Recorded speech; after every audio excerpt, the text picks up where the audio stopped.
So, ayun yung pinagbalatan niya. Di-display ko na lang rin sa loob ng kanyang kulungan. Ayan.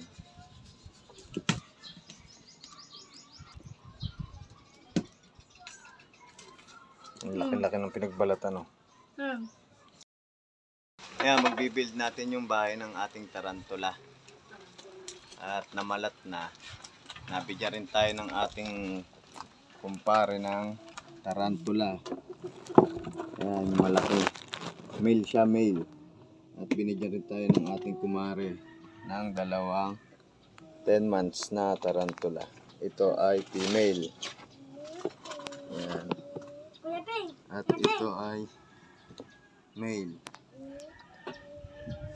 Ayan, bibuild natin, lalagyan natin siya ng kanyang lupa dito. Kasi nahirapan tayo magpakain, sobrang laki ng kanyang kulungan. At yan, binibuild namin yung kulungan niya.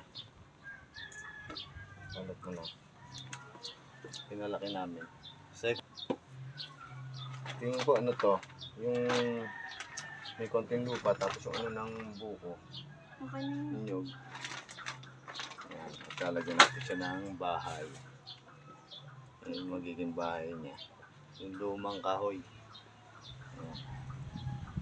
Kita ko din, oh. Ayan siya, nasa iloob. Ayan, tama mo.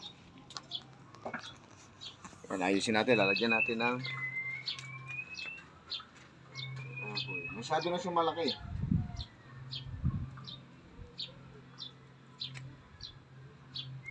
Hindi, mas maganda harangan na lang ito.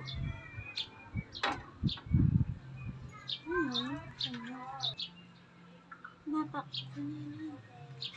Yan na, ganyan. Doon makadaan.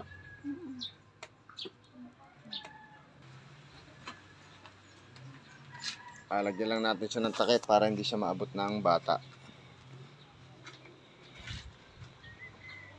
Ayan, may inuman rin siya. Ayan ang magiging bahay niya yung nasa loob. Dito sa taas.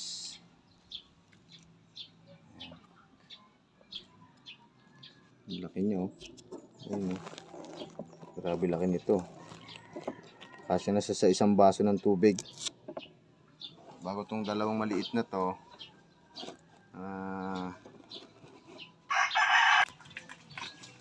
yan, tinanggal ko na yung kahoy kasi naakit siya sa taas. Nilalagyan rin nga pala siya ng tubig. Hindi pa ako masyadong sanay mag-alaga ng tarantula. Pero ito parang magandang libangan. Iwasan lang natin ng maabot siya ng bata. Kaya doon siya nakalagay sa aking kubo. Laki ng pinagbalatan, no? I-display ko na rin.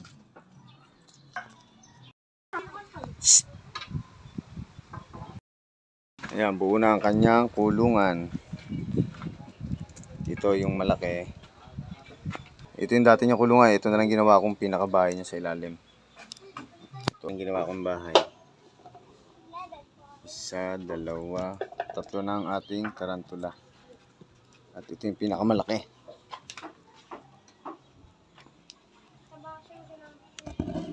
Ayun. Sa loob. Ayan. Mamaya natin siya lalagyan ng tubig. Ayan na. Sira nga yung banda. I-breed natin, i-breed.